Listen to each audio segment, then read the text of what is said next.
సభ్యులకు నమస్కారం. పంచవీరభద్ర విశ్వవిద్యాలయం 5వ సంవత్సరం కోర్సులో భాగంగా భగవద్గీతలో శ్రీకృష్ణుడు చెప్పిన ధ్యాన విధానముతో ప్రపంచంలో ఇంతకంటే గొప్ప లాభము లేదు అనుకునేంత గొప్ప లాభాన్ని పొందుతాము. ఈ అంశం మీద కొన్ని విషయాలను మీతో షేర్ చేసుకోబోతున్నాను. పంచవీరభద్ర విశ్వవిద్యాలయం 5వ సంవత్సరం కోర్సులో భాగంగా ప్రస్తుతం మానవ సమాజం ముందు ఉన్న రెండు పరస్పర విరుద్ధమైన పరిస్థితుల గురించి చాలా తరచుగా గుర్తు చేయడం జరుగుతోంది. ఆ రెండు పరస్పర విరుద్ధమైన పరిస్థితులు ఏమిటి అంటే, ఒకటి ఉజ్వల భవిష్యత్తు, రెండు మహావినాశనం. ఆ ఉజ్వల భవిష్యత్తు ఏమిటి అంటే, శ్రీకృష్ణుడి యొక్క శిష్టరక్షణ కార్యక్రమంలో భాగంగా శ్రీకృష్ణుడి నిర్యాణం నుండి జరుగుతున్న 5000 సంవత్సరాల దైవీ ప్రణాళిక కారణంగా భూమిని స్వర్గంగా మార్చడానికి ఉపకరించే రాజకీయ, ఆర్థిక, శాస్త్ర, కళా, సాహిత్య రంగాల యొక్క వ్యవస్థలు ఏర్పడి ఈ శతాబ్దం చివరి నాటికి భూమి స్వర్గంగా మారుతుంది. ఆ నూతన వ్యవస్థల కారణంగా ఏమవుతుందంటే, ప్రస్తుతం ఉన్న ఈ మానవ సమాజం యొక్క జీవిత విధానం మారిపోయి మానవ సమాజం రోగరహిత జీవితాన్ని, వృద్ధాప్యరహిత జీవితాన్నే కాకుండా ఈ శతాబ్దం చివరి నాటికి అమరత్వాన్ని కూడా సాధిస్తుంది. అంతేకాకుండా ఈ 3 రకాల రోగరహిత, వృద్ధాప్యరహిత అమరత్వంతో కూడిన జీవితాలని సాధించడమే కాకుండా ప్రస్తుతం ఈ ఆధునిక టెక్నాలజీ అందజేస్తున్న ఆ సర్వవ్యాపకత్వం, ఏ విషయాలనైనా సరే తెలుసుకోవడం, సర్వజ్ఞత్వం, అన్ని విషయాలని తెలుసుకోగలుగుతున్నాం. ఈ ఆధునిక టెక్నాలజీ కారణంగా అనేక విషయాలను మనం తెలుసుకోగలుగుతున్నాం. సర్వవ్యాపకత్వం ఎక్కడైనా ఉండగలుగుతున్నాం. సర్వసమర్థత, అనేక రకాలైన సమర్థత మానవ సమాజానికి లభించింది. కానీ రానున్న కాలంలో ఈ ఆధ్యాత్మిక మార్గంలో మానవ జాతి ఇప్పుడు లభిస్తున్న ఈ ఆధునిక టెక్నాలజీ కారణంగా లభిస్తున్న ఈ సర్వజ్ఞత్వం, సర్వవ్యాపకత్వం, సర్వసమర్థతల కంటే కూడా కొన్ని వేల రెట్లు ఆ సర్వజ్ఞత్వాన్ని, సర్వవ్యాపకత్వాన్ని, సర్వసమర్థతను ఈ మానవ శరీరం అనే యంత్రాన్ని ఉపయోగించుకుని సాధిస్తుంది అని మాస్టర్కే చెప్పేవారు. ఇప్పుడు కూడా అనేక రకాలైన యంత్రాల ద్వారా, మిషన్స్ ద్వారా, కంప్యూటర్స్ ద్వారా ఈ 3 రకాల స్థితుల్ని చాలా వరకు మానవ సమాజం సాధించింది. కానీ రానున్న కాలంలో ఈ మానవ శరీరం అనే ఒక అద్భుతమైన యంత్రాన్ని ఉపయోగించుకుని మానవ సమాజం అటు రోగరహిత జీవితాన్ని, వృద్ధాప్యరహిత జీవితాన్ని, మృత్యురహిత జీవితాన్నే కాకుండా సర్వజ్ఞత్వం, సర్వవ్యాపకత్వం, సర్వసమర్థత సాధించి భూమి స్వర్గంగా మారుతుంది అని మాస్టర్కే చెప్పేవారు. ఇది ఉజ్వల భవిష్యత్తు. ఈ ఉజ్వల భవిష్యత్తే కాకుండా ప్రస్తుతం మానవ సమాజం ముందు ఒక మహావినాశకరమైన పరిస్థితులు కూడా ఉన్నాయి.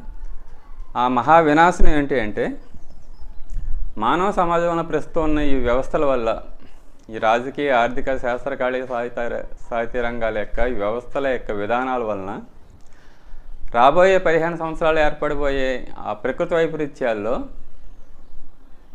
90% మానవ జాతి నశించిపోయే అవకాశం ఉంది. ఈ మహా వినాశనం గురించి కూడా చాలా తరచుగా మనం చెప్పుకుంటున్నాం.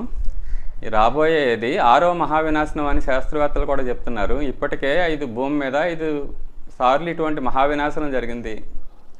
ఈ 6వ మహావినాశనం సంభవించబోతోంది. ఈ 6వ మహావినాశనానికి కారణం మనిషే. ఈ మనిషి యొక్క ఈనాటి జీవిత విధానం, మనిషి ప్రకృతిని ధ్వంసం చేస్తూ ఉండడం వల్ల, వాతావరణంలో ఈ గ్లోబల్ వార్మింగ్ పెరిగిపోతూ ఉండడం వల్ల 6వ మహావినాశనం రాబోతోంది. ఇది 5వ మహావినాశనం కంటే చాలా భయంకరంగా ఉంటుంది. ఒక 5-6 కోట్ల సంవత్సరాల క్రిందట 5వ మహావినాశనం వచ్చింది అని ఆ శాస్త్రవేత్తలు చెప్తున్నారు. ఆ 5వ మహావినాశనంలోనే డైనోసార్స్ అంతరించిపోయాయి అని కూడా చెప్తున్నారు. ఈ భూమి మీద ఉన్న 90% జీవజాలం తుడిచిపెట్టుకుపోయిందని శాస్త్రవేత్తలు చెప్తున్నారు. 5 కోట్ల సంవత్సరాల క్రిందట సంభవించిన ఆ మహావినాశనంలో ఈ 6వ మహావినాశనం కూడా అంతే స్థాయిలో ఆ మహావినాశనం సంభవిస్తుంది. 190% మానవ జీవజాలం నశించిపోయే పరిస్థితులు ఉన్నాయని శాస్త్రవేత్తలు హెచ్చరిస్తున్నారు. ఆ రాబోయే ఆ 6వ మహావినాశనమే కాకుండా ఇప్పటికే ఈ మానవ సమాజంకి జీవిత విధానం వల్ల, ఈ స్ట్రెస్ అండ్ స్ట్రెయిన్ వల్ల అనేక మండు వ్యాధులు, క్యాన్సరు, షుగరు, హార్ట్ కంప్లైంట్స్, ఇవి సర్వసాధారణంగా మారిపోయాయి. అకాల వృద్ధాప్యం, అకాల మృత్యువు కూడా సర్వసాధారణంగా మారిపోయాయి. శ్రీకృష్ణుడి యొక్క దైవీ ప్రణాళిక ప్రకారం భూమి స్వర్గంగా మారాలి, కానీ స్వర్గం కాకుండా 6వ మహావినాశనం సంభవించే పరిస్థితులు ఏర్పడ్డాయి. ఆ దైవీ ప్రణాళిక వల్ల, శ్రీకృష్ణుడి యొక్క ప్రణాళిక కారణంగా మానవ సమాజం రోగాలు లేకుండా, ముసలితనం లేకుండా అమరత్వాన్ని సాధించి ఎంతకాలం కావాలంటే అంతకాలం జీవించే పరిస్థితులు భూమి మీద ఏర్పడాలి. కానీ ప్రస్తుతం ఏం ఏర్పడ్డాయి అంటే మొండి వ్యాధులు. ఈ రోగాలు, మొండి వ్యాధులు సర్వసాధారణం అయిపోయాయి. అకాల వృద్ధాప్యం, అకాల మృత్యువు కూడా సర్వసాధారణం అయిపోయాయి. ఆ దైవీ ప్రణాళికకి పూర్తిగా వ్యతిరేకమైన పరిస్థితులు ప్రస్తుతం ఏర్పడి ఉన్నాయి. అంతేకాకుండా ఈ ఆధునిక టెక్నాలజీ కారణంగా మనిషి సర్వజ్ఞత్వం వైపు వెళ్లాల్సింది పోయి, దైవీ ప్రణాళిక ప్రకారం మనిషి సర్వజ్ఞుడు అవ్వాలి. పూర్వకాలంలో లేదా మన ఇటీవల కాలంలో అనేక మంది యోగులు చూపించిన ఆ సర్వజ్ఞత్వం, ఏ విషయాన్నైనా సరే తెలుసుకోగలగడం. ఆధునిక టెక్నాలజీ కారణంగా ఆ సర్వజ్ఞత్వం వైపు మనం వెళుతూ ఉన్నా ఇంకొక ప్రమాదం ఏం ఏర్పడింది అంటే, ఈ ఎక్స్పర్టైజ్, ఏదో ఒక రంగంలో అతను చాలా ఎక్స్పర్టైజ్గా ఉంటున్నాడు తప్ప మనిషి మిగతా రంగాల్లో కనీస అవగాహన కూడా ఉండట్లేదు. ఈ ఆరోగ్యం గురించి కానీ, ఏ ఫుడ్ తినాలి, ఆరోగ్యంగా ఎలా ఉండాలి, ఇవి తెలియకపోవడం వల్లే రోగాలు సర్వసాధారణంగా మారిపోయాయి. ఆ కనీస పరిజ్ఞానం, ఏదో ఒక పర్టికులర్ ఫీల్డ్లో అతను చాలా ఎక్స్పర్ట్గా ఉంటున్నాడు తప్ప మిగతా విషయాల్లో ఆ కామన్ సెన్స్ కూడా ఉండట్లేదు. ఒక ఉదాహరణ చెప్పేవారు మాస్టర్కి. రష్యాలో ఎప్పుడో ఒక 30-30 ఇయర్స్ బ్యాక్ జరిగింది ఇన్సిడెంట్ అది.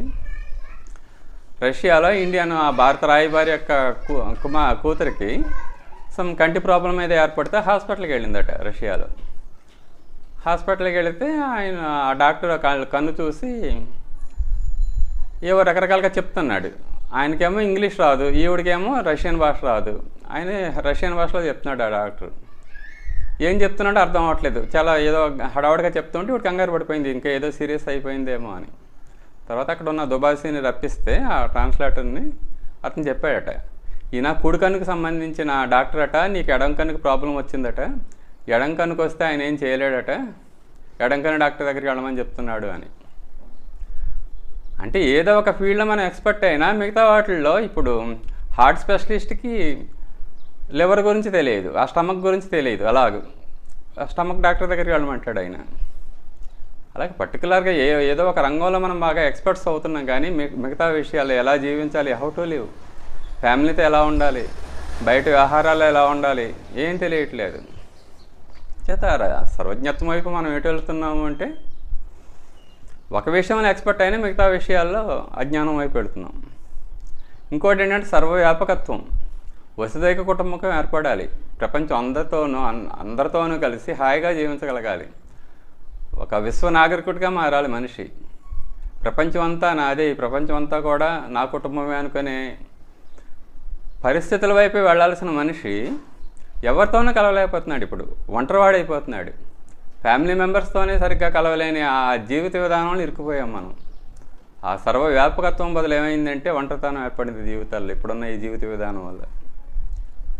అలాగే సర్వసమర్థత. ఒకవైపు శుక్రగ్రహానికి కూడా వెళ్ళిపోవడానికి ప్రణాళికలు వేస్తున్నాం, కుజగ్రహానికి టూర్లకు వెళ్ళడానికి కాలనీలు, కుజగ్రహంలో కాలనీలు ఏర్పాటు చేయడానికి ప్రణాళికలు వేస్తున్నాం,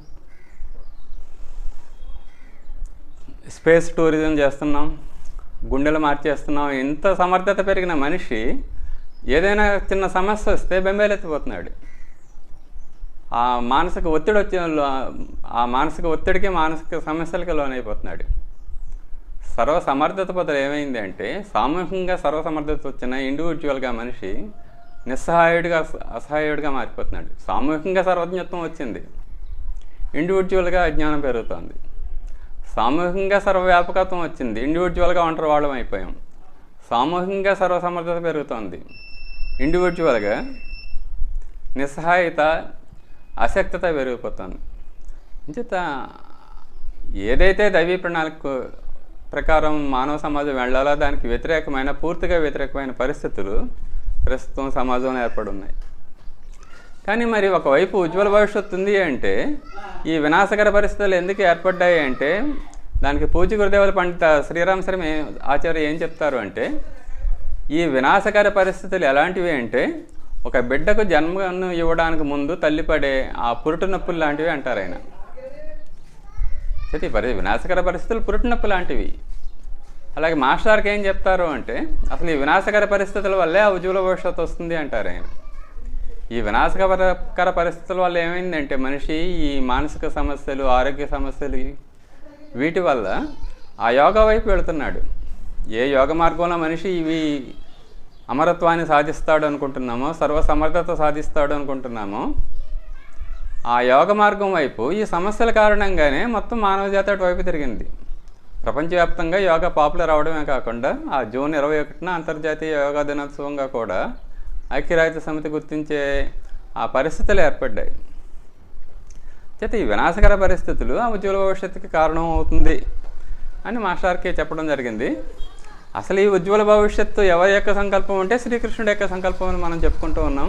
భూమిని స్వర్గంగా మార్చడం అనేది శ్రీకృష్ణుడి యొక్క శిష్యరక్షణ కార్యక్రమం. ఆయన పరిస్థితులు ఆయన యొక్క సంకల్పం కాబట్టి ఈ వినాశకర పరిస్థితుల్ని అధిగమించి ఆ ఉజ్వల భవిష్యత్తును పొందే విధానాలు కూడా ఆయన భగవద్గీతలు అందజేయడం జరిగిందని మాస్టర్కి చెప్పేవారు. ఆ భగవద్గీతలో 6వ అధ్యాయంలో శ్రీకృష్ణుడు అందజేసిన ధ్యాన విధానాన్ని కనుక మనం అభ్యాసం చేస్తే ఈ వినాశకర పరిస్థితుల్ని అధిగమించడమే కాకుండా ఆ ఉజ్వల భవిష్యత్తు గురించి కూడా, ఆ ఉజ్వల భవిష్యత్తును కూడా మనం పొందగలుగుతాం. ఆ భగవద్గీత 6వ అధ్యాయంలో ఇచ్చిన ధ్యాన విధానాన్ని మాస్టర్కి చాలా విరివిగా ప్రచారం చేయడం జరిగింది.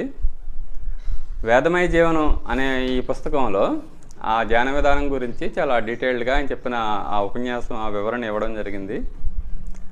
ఏమిటి ఆ ధ్యాన విధానం? శ్రీకృష్ణుడు ఇచ్చిన ఆ ధ్యాన విధానం ఈ వినాశకర పరిస్థితుల నుంచి మనల్ని అధిగమింపజేసి ఆ ఉజ్వల భవిష్యత్తుని అందజేసే ఆ ధ్యాన విధానం ఏంటి అంటే, దానికి ఆధారమైన ఆ శ్లోకం ఏంటి అంటే 6వ అధ్యాయంలో 13వ శ్లోకం. అది సమంకాయ శిరోగ్రీవం ధారయన్ అచలం స్థిర సంప్రేక్ష్య నాసికాగ్రం స్వం దిశశ్చాన్ అవలోకయన్. సమం అంటే స్ట్రైట్గా ఉంచడం, సమం కాయ, కాయము అంటే మొండెము, సమం కాయ శిరో తల, గ్రీవం, సమం కాయ శిరో గ్రీవం. ఈ కాయము మొండెము, తల, శిరస్సు ఏం చేయాలట? సమంగా ఉంచాలి, తిన్నగా ఉంచాలి, స్ట్రైట్గా ఉంచాలట. సమంకాయ శిరోగ్రీవం ధారయన్, ధారణ చేయాలట. ధారయన్ అచలం స్థిర, ఎక్కడా కదలకూడదట, అచలంగా ఉండాలి. స్థిర, స్థిరంగా ఉండాలట. సమంకాయ శిరోగ్రీవం ధారయన్ అచలం స్థిర సంప్రేక్ష్య, బాగుగా చూడాలట. సంప్రేక్ష్య నాసికాగ్రం స్వం, ముక్కు చివర చూడాలట. ముక్కు చివర చూడాలి. స్వం దిశశ్చాన్ అవలోకయన్, మనసుని ఏ దిశల్లోకి వెళ్లకుండా అరికట్టి బాగుగా చూడాలట. సంప్రేక్ష్య, ఆ ముక్కు చివర ఏం జరుగుతుంది? శ్వాస లోపలికి వెళుతూ ఉంటుంది, బయటకు వస్తూ ఉంటుంది. ఇది ఆయన అందజేసిన ధ్యాన విధానం. ఈ శరీరము, మొండెము, శిరస్సు, గ్రీవము, ఈ 3 కూడా స్ట్రైట్గా ఉంచుకొని కళ్ళు మూసుకుంటాం, ధారణ చేస్తాం. దేని మీద? ముక్కు చివర, అంటే ఆ ముక్కు లోపల నుండి వెళుతున్న శ్వాస మీద ధారణ చేస్తాం. దాన్ని బాగా చూస్తాం. అంతేకాకుండా అచలంగా ఉండాలి, స్థిరంగా ఉండాలి. ఇది ప్రాసెస్. అలాగూ కదలకుండా ఉండడానికి, స్థిరంగా ఉండడానికి, దాన్ని ధారణ చేయడానికి, ఆ శ్వాసని బాగా చూడడానికి, ఇది మనకి అభ్యాసం అవ్వాలంటే మాస్టర్కే 3 కండిషన్స్ బాగా అనుకోండి. ముందే మీరు మెడిటేషన్ కూర్చునే ముందే, ఈ ధ్యాన విధానాన్ని కూర్చునే ముందే మీరు మనస్సులో గట్టిగా సంకల్పించుకోండి. ఫస్ట్ కళ్ళు మూసేసుకుంటాం. కళ్ళు మూసేసుకున్న తర్వాత ఈ ధ్యాన విధానం, ఈ ధ్యానం పూర్తయ్యేంత వరకు ఒక 15 నిమిషాలు 20 నిమిషాలు ఈ ధ్యానం చేస్తాం. 2 పూటలు చేయాలి ఈ ధ్యానాన్ని, 2 పూటలు చేస్తే మంచిది. ధ్యానానికి కూర్చున్నా నేను ఎట్టి పరిస్థితుల్లోనూ కళ్ళు తెరవను. ఒక 20 నిమిషాలు మనం ఈ ధ్యానం చేద్దామని కూర్చుంటే ప్రక్కన ఎవరు వచ్చినా, ఏ శబ్దాలు వినిపించినా, ఏం జరిగినా సరే ఇంక నేను కళ్ళు తెరవను. అది గట్టిగా సంకల్పం చేసుకుంటాం. ఒక 10-15 సార్లు గట్టిగా అనుకుంటే కానీ ఆ ధ్యాన విధానంలో మనం పాటించాల్సిన అచల స్థితి, ఆ స్థిర స్థితి, ఆ ధారణా స్థితి మనకు రాదు. మొట్టమొదటి సంకల్పం ఏం తీసుకుంటామంటే ధ్యానం పూర్తయ్యేంత వరకు ఎట్టి పరిస్థితుల్లోనూ నేను కళ్ళు తెరవను. అది మొదటి సంకల్పం. ఇది అనుకోవాలి, ఒకసారి కాకుండా ఒక 10-15 సార్లు అనుకుంటే ఇంకా అది మనకి మనస్సు ఇంకా దానికి అలవాటు అయిపోతుంది. స్థిరంగా ఉండగలుగుతాం అచలంగా. మనస్సును కూడా అటు ఇటు చెదరనీయకుండా ఆ శ్వాస మీద నిలపడానికి మనకి ఈ సంకల్పం ఉపయోగపడుతుంది. రెండవది ఏంటంటే, అలా స్థిరంగా ధ్యానస్థితిలో స్థిరంగా అచలంగా ఉండడానికి ధ్యానము పూర్తయ్యేంత వరకు ఎట్టి పరిస్థితుల్లోనూ శరీరాన్ని కదపను, ఈ సంకల్పం ఒకటి తీసుకోవాలి. ఎట్టి పరిస్థితుల్లోనూ కళ్ళు తెరవను, ఎట్టి పరిస్థితుల్లోనూ శరీరాన్ని కదపను, ఈ నిర్ణయం తీసుకుంటే తప్ప ఆ స్థిరస్థితి, ఆ అచల స్థితి, ఆ ధారణా స్థితి, మనకి ఆ మనస్సును నిగ్రహించే స్థితి మనకు రాదు. అది రెండవ సంకల్పం. మొదటి సంకల్పం ఎట్టి పరిస్థితుల్లోనూ ధ్యానం పూర్తయ్యేంత వరకు కళ్ళు తెరవను. రెండవది, ఎక్కడైనా చిన్న ఇరిటేషన్ ఉన్న శరీరంలో ఒక దురదలు పెట్ట ఏం చేసినా సరే, కాలు కదపాలనిపించినా, చేయి కదపాలనిపించినా మొండికేసేస్తాను. ఇంకా ఈ ధ్యానం ఒక 15 నిమిషాలు 20 నిమిషాలు అయ్యేంత వరకు కూడా శరీరాన్ని ఎట్టి పరిస్థితుల్లోనూ కదపను. మన మనస్సుని మనం నిగ్రహించుకుంటున్నాం, ఆ విధంగా దానికి కమాండ్ ఇస్తున్నాం మనస్సుకి. అంతేకాకుండా శ్వాసను గమనిస్తూ ఉన్నప్పుడు మత్తులోకి వెళ్ళను, ఉత్సాహంగా ఉంటాను, హుషారుగా ఉంటాను. మనం ధ్యానంలోకి వెళ్ళగానే ఆ మత్తులోకి వెళ్ళిపోయే అవకాశం ఉంది, ప్రమాదం ఉంది. నిద్రలోకి వెళ్ళను, తోగను. ఆ నిద్రలోకి వెళ్తే హాయిగా అనిపిస్తుంది, కానీ నిద్రలోకి వెళ్ళకూడదు. ఇక్కడ ఇది డైనమిక్ మెడిటేషన్ అని చెప్పేవారు మాస్టర్కి. అంచేత ఆ ధ్యాన విధానంలో ఎట్టి పరిస్థితుల్లోనూ మనం నిద్రలోకి వెళ్ళము. నిద్రలోకి అలా మత్తులోకి వెళ్తే హాయిగా అనిపిస్తుంది, కానీ వెళ్ళం. ఆ మత్తుని హుషారుగా ఉంటాను, ఉత్సాహంగా ఉంటాను. ఉత్సాహంగా ఉండి ఏం చేస్తాం? ఆ శ్వాసను గమనిస్తాం, బాగా చూస్తాం. గమనించడం కాదు, శ్వాసని బాగా చూడాలి. బాగా చూడడం అంటే ఏంటంటే, ఆ శ్వాస ఎలా వెళుతోంది, నెమ్మదిగా వెళుతోందా, స్పీడ్గా వెళుతోందా, లోతుగా వెళుతోందా, పైన వెళుతోందా, బయటికి ఎలా వస్తోంది, లోపలికి ఎలా వెళుతోంది, బయటికి ఎలా వస్తోంది, శ్వాస తేలిగ్గా ఉందా, బరువుగా ఉందా. శ్వాస మారుతూ ఉంటుంది, దాన్ని మనం బాగా చూడాలి. ఆ శ్వాసని వేడిగా ఉందా, చల్లగా ఉందా,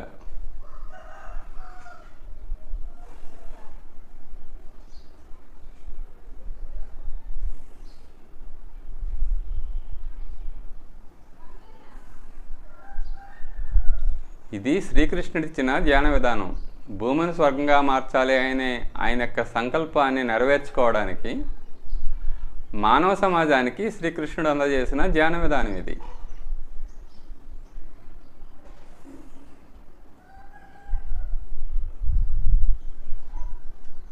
ఇక్కడ ఏం జరగాలంటే, ఆ శ్వాసలో బాగా చూడగలగాలి ఆ శ్వాసని.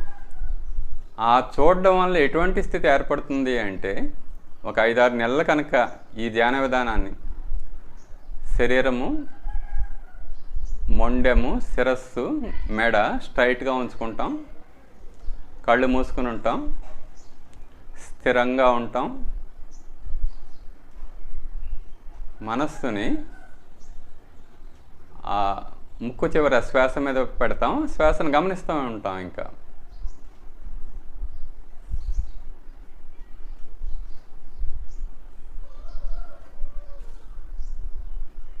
ఇది ఆయన అందజేసిన ధ్యాన విధానం. ఈ ధ్యానాన్ని కనుక అభ్యాసం చేస్తే ఒక 5-6 నెలలకి ఆ ధ్యాన విధానం వల్ల లభించే ఫలితం లభిస్తుంది మనకని చెప్తారు మాస్టర్కే చెప్పేవారు. ఏమవుతుందట, ఒక 5-6 నెలల్లో ఆ శ్వాసని బాగా చూడగలిగే పట్టు మనకు చిక్కుతుంది. ఒక మానసికమైన స్థితి మనలో ఏర్పడుతుంది, ఒక యోగ స్థితి మనలో ఏర్పడుతుంది. ఆ స్థితి ఏర్పడితే ఏమవుతుందట, ఒక 5-6 నెలలు చేస్తే, యం లబ్ధ్వా చాపరం లాభం మన్యతే నాదికం తతః యస్మిన్ స్థితో న దుఃఖేన గురునాపి విచాల్యతే. ఈ స్థితి ఏర్పడుతుంది మనకి. ఒక 5-6 నెలల కనుక 2 పూట్ల ప్రొద్దుట ఒక 20 నిమిషాలు, సాయంత్రం ఒక 20 నిమిషాలు ఈ ధ్యాన విధానాన్ని మనం అభ్యాసం చేస్తే ఎటువంటి పరిస్థితి ఏర్పడుతుంది అని శ్రీకృష్ణుడు చెప్తున్నాడు అంటే, యం లబ్ధ్వా చాపరం లాభం, ఏది పొందితే మన్యతే నా అధికంతతః, యం లబ్ధ్వా చాపరం లాభం మన్యతే నా అధికంతతః, ఏది పొందితే ఇంక అంతకంటే గొప్పదైన లాభం లేదు అని మనకు అనిపిస్తుందో అంత లాభాన్ని పొందుతామట. ఇంకా దీన్ని ప్రపంచంలో ఇంతకు మించిన గొప్ప లాభం లేదు అనేంత గొప్ప లాభాన్ని మీరు పొందుతారు అని దీనికి శ్రీకృష్ణుడు గ్యారంటీ అని చెప్పేవారు మాస్టర్కి. శ్రీకృష్ణుడే కాకుండా గురు పరంపరలో ఉన్న ప్రతి గురువు గ్యారంటీ దీనికి. యం లబ్ధ్వా చాపరం లాభం మన్యతే నా అధికంతతః, అంత గొప్ప లాభం వస్తుందట. ఇంతకీ ఏంటి అంత పెద్ద గొప్ప లాభం? ప్రపంచంలో అన్నింటికంటే పెద్ద లాభం, గొప్ప లాభం ఏమై ఉంటుంది? మేము అప్పుడు అనుకునేవాళ్ళం. అప్పుడు మాస్టర్ గారు 2002 ఆ ప్రాంతంలో దీన్ని బాగా విరివిగా ప్రచారం చేసేవారు.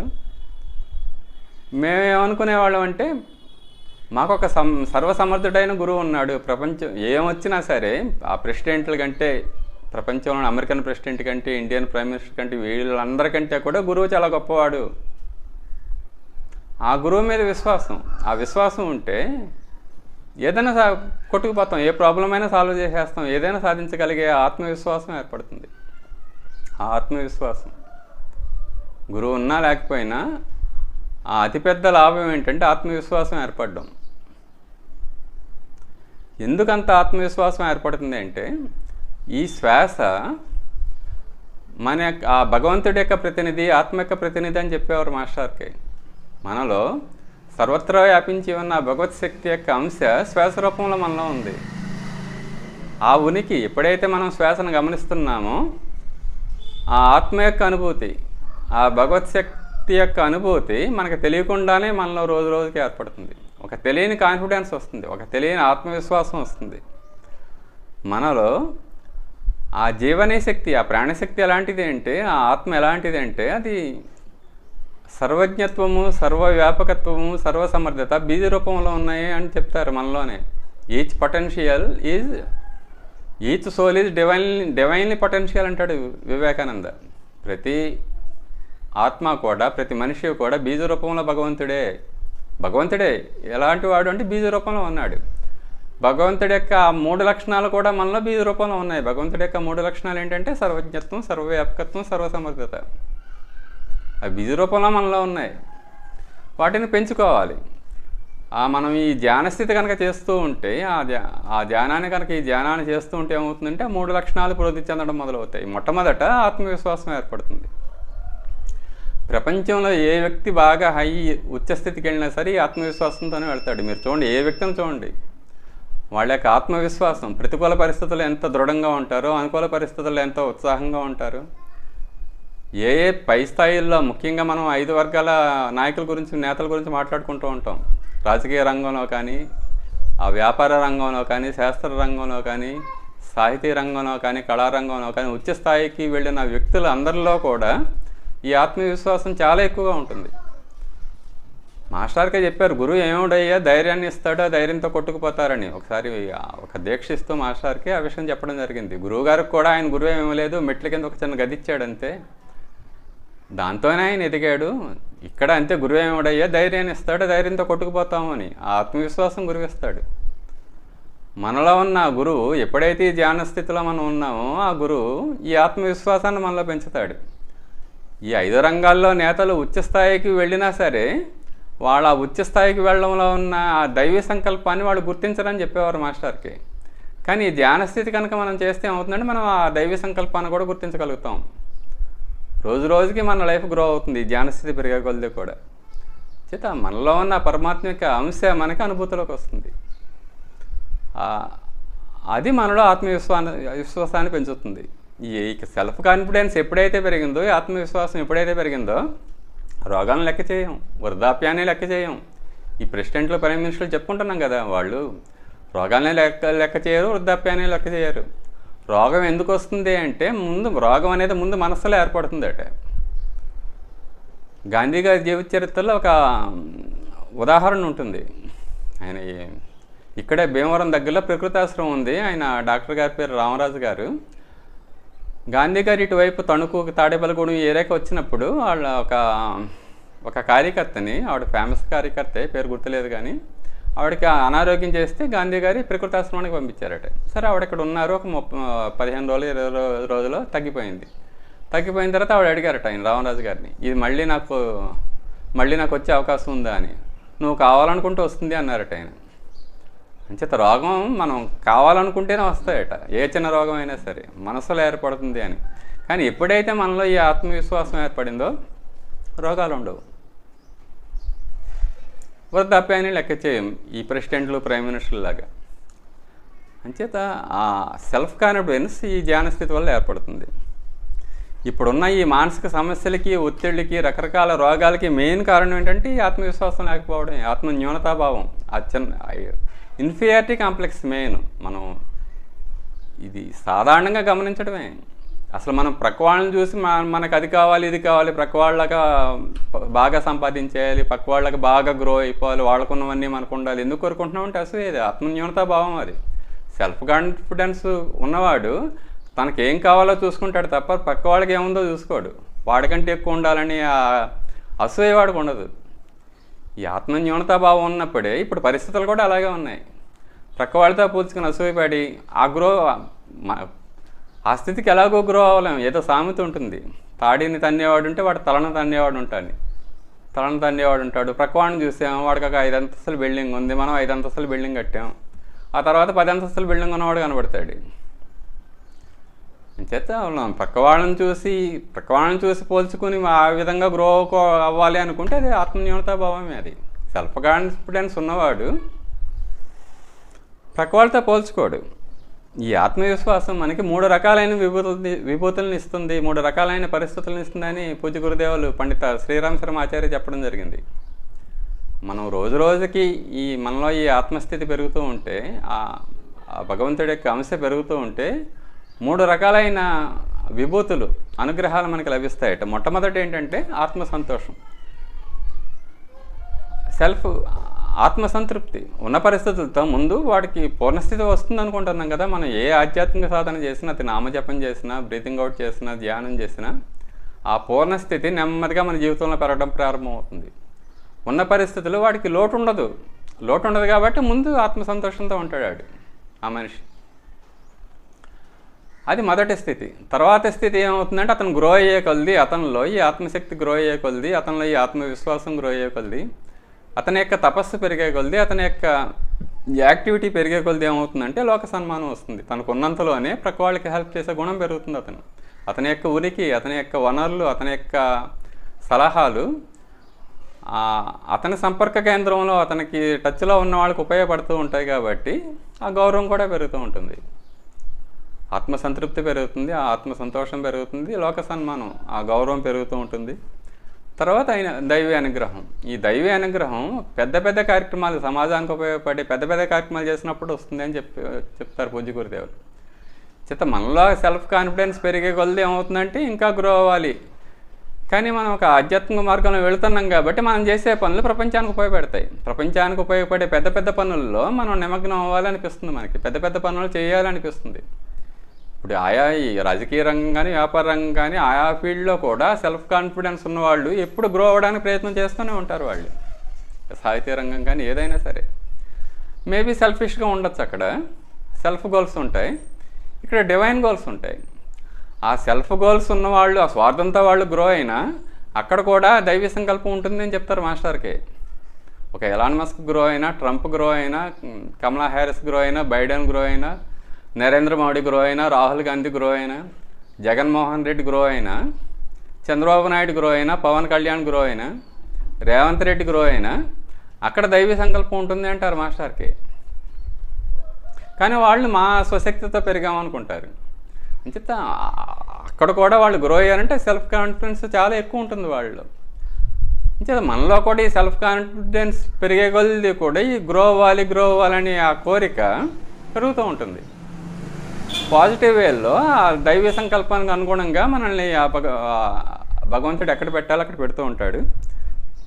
ఆ దైవీ అనుగ్రహం కూడా మనకి ఈ ఆత్మవిశ్వాసంలో వస్తుంది. అంచేత ఈ ధ్యానస్థితి మనలో పెరిగే కొలది ఏమవుతుందంటే ఈ 3 లక్షణాలు పెరుగుతూ ఉంటాయి మనలో: ఆత్మసంతోషం, లోక సన్మానం, దైవీ అనుగ్రహం. అంచేత అది మొదటి లాభం ఈ ధ్యానస్థితి వల్ల. యం లబ్ధ్వా చాపరం లాభం మన్యతే నా అధికంతతః. ఇంతకంటే పెద్ద గొప్ప లాభం లేదు అనేంత గొప్ప లాభం మనకు వస్తుందట. ఇంకొక లాభం ఏంటి అంటే యస్మిన్ స్థితో న దుఃఖేన గురునాపి విచాల్యతే. యస్మిన్ స్థితో, ఆ ధ్యాన స్థితిలో ఆ శ్వాసను గమనిస్తూ ఆ భగవంతుడి యొక్క ఉనికిని అనుభూతి చెందుతూ ఆ స్థితిలో కనుక మనం ఉండిపోతే, ఆ దైవీ శక్తిని గుర్తించే ఆ స్థితిలో కనుక మనం ఉండిపోతే ఏమవుతుందట, దుఃఖేన గురునాపి, ఎంత పెద్ద దుఃఖం వచ్చినా సరే నా విచాల్యతే, విచలితం అన్నమాట, చలించిపోం మనం, విచలితం బాగా గాబరా పడిపోం. అంటే మరి మనలో ఈ డివైన్ పవర్ పెరిగే కొలది ఆత్మసంతోషం పెరుగుతుంది అంటున్నాం, లోక సన్మానం పెరుగుతుంది అంటున్నాం, దైవానుగ్రహం వచ్చి పెద్ద పెద్ద పనులు చేస్తాం అంటున్నాం.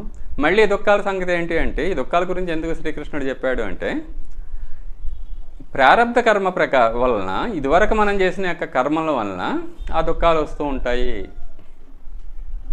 అంచేది ఈ ప్రారబ్ధ కర్మ యొక్క ఆ ప్రధాన లక్ష్యం ఏం చెప్తారంటే, గహన కర్మణ గతి అనే పుస్తకంలో పూజ్య గురుదేవులు పండిత శ్రీరామ శర్మాచార్య లేదా మాస్టర్గా కూడా చెప్పేవారు, మన యొక్క సంస్కారాలను ప్రక్షాళన చేసి మన యొక్క ఆత్మ సామర్థ్యాన్ని పెంచడం, మన యొక్క ఆత్మవిశ్వాసాన్ని ఆత్మ సామర్థ్యాన్ని పెంచడానికి ప్రారబ్ధ కర్మలు వస్తూ ఉంటాయి. ఈ దుఃఖాలు ఎందుకు వస్తాయంటే అంటే మన యొక్క అక్కర్లేని గుణాలు, మనం ఈ మనలో ఆత్మశక్తి పెరిగే కొలది కూడా ఆత్మశక్తిని అడ్డుకునే ఆ సంస్కారాల లోపల ఉంటాయి, ఆ పెరగకుండా అడ్డుకునేవి. అంచేత ఆ సంస్కారాలు క్లీన్ చేయడానికి కష్టాలు వస్తాయి. ప్లస్ ఈ కష్టాలు ఎలా ఉంటాయి, ఈ దుఃఖాలు ఎలా ఉంటాయి అంటే, అదేం చేస్తుంది అంటే మన ఆత్మ సామర్థ్యాన్ని పెంచుతుంది. ఎప్పుడైతే ఆ ప్రారబ్ధ కర్మలో మనం అది అనుభవించేసామో, ఆ సంస్కారాలు క్లీన్ అయిపోయాయో, అక్కడ అక్కర్లేని ఆ సంస్కారాలు క్లీన్ అయిపోయాయో, మన యొక్క ఆత్మ సామర్థ్యం పెరుగుతుంది. సరే, ఆత్మ సామర్థ్యాన్ని పెంచడానికి, సంస్కారాలను క్లీన్ చేయడానికి ప్రకృతి మనకి కష్టాలు ఇస్తుంది.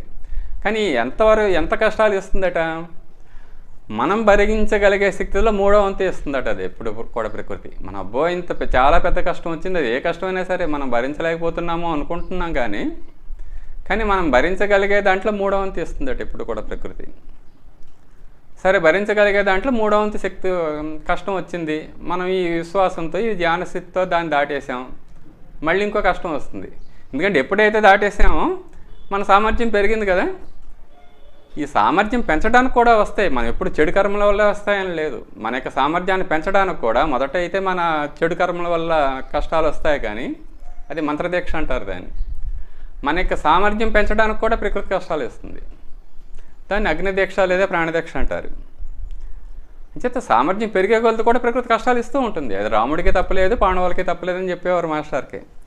సామెత కూడా ఉంటుంది కదా, శీత కష్టాలు శీతవి, పీత కష్టాలు పీతవి. ఏ స్థాయిలో ఉన్న వ్యక్తికైనా సరే కష్టాలు వస్తాయి.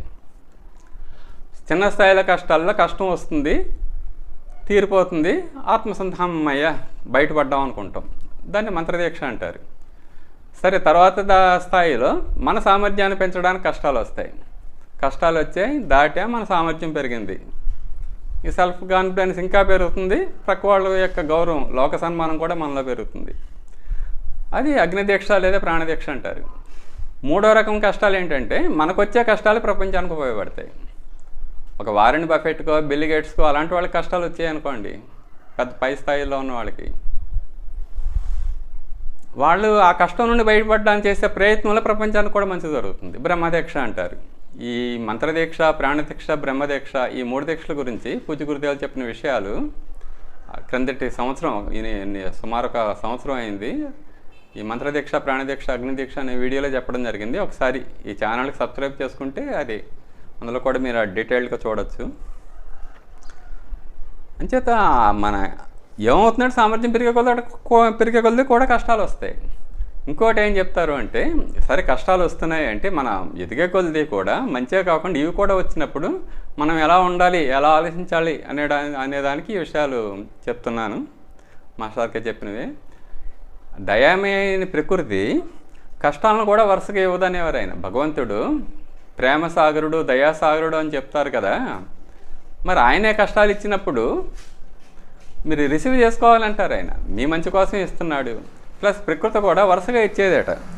సుఖం తర్వాత దుఃఖం, దుఃఖం తర్వాత సుఖం. ఒక కష్టమే వచ్చింది, కష్టాన్ని ఇచ్చిన తర్వాత మళ్ళీ ఏం చేస్తుందంటే సుఖం ఇస్తుంది. అది అంటే ఏం చేస్తుందంటే వాత పెట్టి వెనపూస్తుంది. అది అంచేత ఇప్పుడు కష్టాలు వచ్చే గ్యారంటీగా మనం సంతోషించవచ్చు. ఎందుకంటే తర్వాత మనం ఆనందించే పరిస్థితులు ఏర్పడుతున్నాయి, సుఖం వస్తుందని. ఈ మధ్య వాట్సాప్లో ఏదో శ్రీకృష్ణుడు అర్జునుడు సంవాదం కింద ఏదో కొటేషన్లు కొంచెం ఏమన్నా వైరల్ అయ్యానాలా ఎక్కువ గ్రూపుల్లో కనిపించాయి. ఏంటంటే కష్టం వచ్చినప్పుడు ఆనందింపజేసేది, ఆనందంగా ఉన్నప్పుడు దుఃఖం కలిగే లాంటి ఒక సందేశం ఇవ్వమని అర్జునుడు అడిగాడట. కృష్ణుడు ఏమన్నాడంటే ఈ సమయం మారుతుంది అని చెప్పాడట. అదొక సందేశం రాయంటే ఈ సమయం మారుతుంది అని. సమయం మారుతుంది అనే కంటే కూడా ఈ పరిస్థితులు మారుతాయని పెట్టుకుంటే మనం రాసేసుకోవచ్చు గోడ మీద ఆ సందేశాన్ని. ఈ పరిస్థితులు మారుతాయి, ఈ పరిస్థితులు మారుతాయని పెట్టుకుంటే ఏమవుతుంది, మనం చాలా కష్టాల్లో ఉన్నాం, ఒత్తిడికి దుఃఖకరమైన పరిస్థితుల్లో ఉన్నాం, చూడగానే అవుతుంది ఈ పరిస్థితులు మారుతాయి, ఈ కష్టాలు పోతాయి, ఈ దుఃఖాలు పోతాయి. సుఖంగా ఉన్నాం, అది చూస్తే ఏమవ్వాలి, దుఃఖం వస్తుంది. అమ్మో ఇప్పుడు సుఖంగా ఉన్నాం, దుఃఖం రాబోతుంది. మాస్టర్కే అందుకే చెప్పేవారు ఆయన, సైకాలజీ ఆఫ్ ప్రిన్సిపల్స్ పుస్తకంలో చెప్తారు. కష్టాలు వస్తే యోగి ఆనందిస్తాడట, సుఖాలు వచ్చినప్పుడు భయపడతాడట. మామూలు జీవిత విధానానికి ఈ యోగ మార్గంలో ఈ యోగి జీవించే జీవిత విధానానికి తలక్రిందులుగా ఉంటుందంటారు. అందుకే చేత కష్టాలు వచ్చినప్పుడు కూడా బెంబేలెత్తక్కర్లేదు, గ్యారంటీగా సుఖం వస్తుంది. రెండవది ఏమవుతుంది, మన సామర్థ్యం పెరుగుతుంది. చేత ఈ ధ్యాన స్థితి వల్ల 2 లాభాలు వస్తాయి. ఒకటి ఏంటంటే ఇంతకంటే పెద్ద లాభం లేదు, ప్రపంచం లేదు అనేది అర్థమవుతుంది. రెండవది ఏంటంటే ఎలాంటి కష్టం వచ్చినా సరే ఇంత అవగాహన, ఇంత బ్యాక్గ్రౌండ్ మన దగ్గర ఉంది కదా, ఏం చేస్తాం ఇప్పుడు, భరించాల్సిందే. భరించి ఆ కష్టం వచ్చినప్పుడు గాబరా పడిపోతామా, మంచి జరుగుతుంది, ఆ భగవంతుడే చూసుకుంటాడు అని ధీమాతో మనం సవ్యంగా ఆలోచిస్తే పరిష్కారం దొరుకుతుంది. మనం గాబరా పడతాం కాబట్టి సమస్యకు పరిష్కారం దొరకదు అంటారు మాస్టర్కి. అంచేత మొట్టమొదటి ఏంటంటే ఆ సెల్ఫ్ కాన్ఫిడెన్స్, ప్రపంచంలో ఎంతకంటే గొప్ప లాభం లేదు అనేంత గొప్ప లాభం మనకు వస్తుంది. 2, ఎంత పెద్ద ప్రాబ్లం వచ్చినా సరే గాబరా పడడం, చలించం. అంటే ఈ సాధనలన్నీ ఎలాంటివి అంటే రామకృష్ణ పరమహంస చెప్పిన మాటని మాస్టర్కే చెప్పేవారు. భారతీయులు వజ్రాలతో గోళికాయలు ఆడుకుంటారు, కానీ మాకేం లేదే అని ఏడుస్తూ ఉంటారని అనేవాడట ఆయన. ఇవన్నీ ఎలాంటివి అంటే ఈ నామజపం కానీ, బ్రీతింగ్ అవుట్ కానీ, ధ్యానం, ఇలాంటివి ఈ సాధనలన్నీ వజ్రాలు. అవి ఆ వజ్రాలు ఏంటంటే ఏదో కాకతాళీయంగా చేస్తున్నాం తప్ప ఆడుకుంటున్నాం అంతే వీటితోటి. ఆ ప్రాణాయామం కానీ, మెడిటేషన్ కానీ, నామజపం కానీ ఆడుకుంటున్నాను తప్ప వాటిని ఒక వజ్రంలో యూజ్ చేసుకోవట్లేదు. మా దగ్గర ఏమీ లేదు. అయితే ఒక వజ్రం లాంటి ఒక చాలా అమూల్యమైన సాధన విధానం ఇది. మళ్ళీ ఒకసారి చేద్దాం.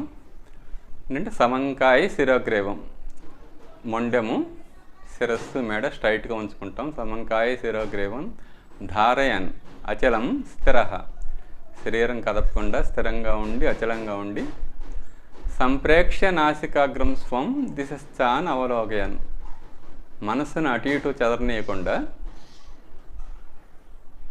ఆ శ్వాసను గమనిస్తూ ఉంటాం, శ్వాసను బాగా చూస్తూ ఉంటాం.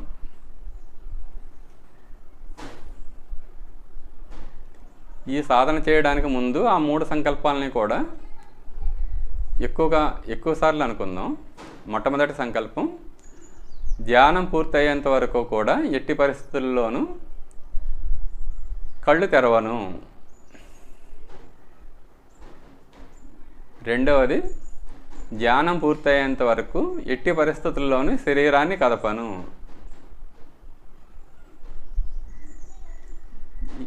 ఈ ధ్యానం చేస్తున్నంతసేపు మత్తులోకి వెళ్ళను, తోగను, నిద్రలోకి వెళ్ళను, ఉత్సాహంగా ఉంటాను, హుషారుగా ఉంటాను.